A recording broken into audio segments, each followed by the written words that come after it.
क्या मैं आपको मम्मी कहकर बुला सकती हूँ? दीपाली की गर्भावस्था में उसके ससुराल वाले सभी लोग उसका पूरा पूरा ख्याल रख रहे थे। ज़्यादा वजन न उठाने देना, पौष्टिक भोजन देना, हर तरह से उसे खुश रखना ताकि आने वाले बच्चे पर सकारात्मक असर पड़े। दीपाली भी जितना उससे बन पड़ता छोटे मोटे काम करती रहती थी ताकि सास को ज़्यादा काम न करना पड़े।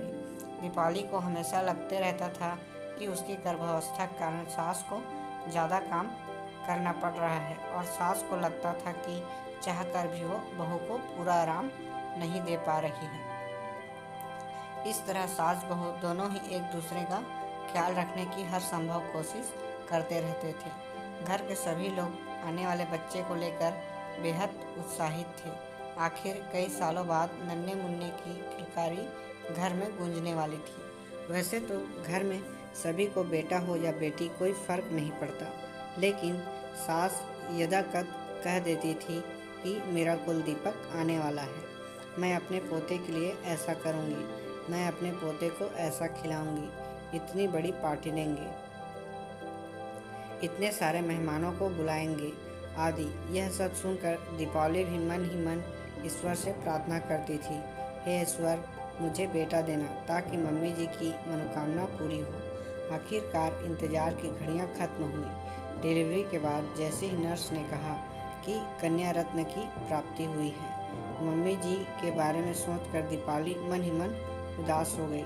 नॉर्मल डिलीवरी होने से उसे उसी दिन अस्पताल से छुट्टी मिल गई।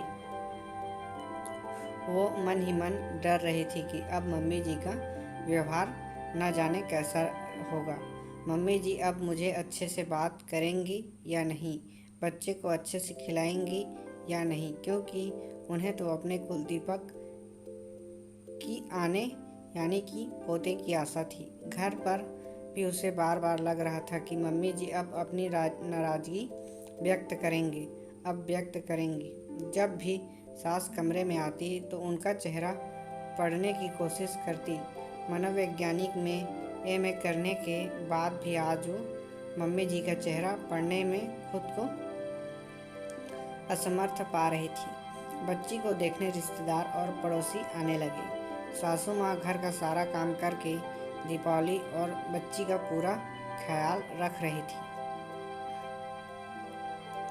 आने वालों का स्वागत भी कर रही थी।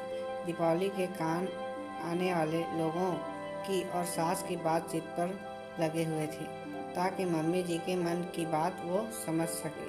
शर्मा आंटी कह रही थी कि देख, तुझे तो पोता ही चाहिए था ना, लेकिन हुई तो पोती, इसलिए ज़्यादा लाड़ मत लड़ाना। गोद में गोंद के लड्डू में भी थोड़ा कम मेवा चल जाएगा। आखिर उसने कौन सा बेटा पैदा किया है। बादाम के भाव भी तो आसमान छू रहे हैं। 500 ग्राम के बदले 250 ग्राम डाल देना और बाकी के मेवे भी थोड़े थोड़े कम करके गेहूं का आटा थोड़ा ज़्यादा डाल देना ताकि लड्डू कम ना दिखे। दीपावली सब सुन रही थी। उतने में ही उसकी सास की आवाज़ आई, क्यों, तू ऐसा क्यों कह रही है? तुझे जब मंजू हुई थी तब क्या तूने सुदीप से कम तकलीफ हुई थी?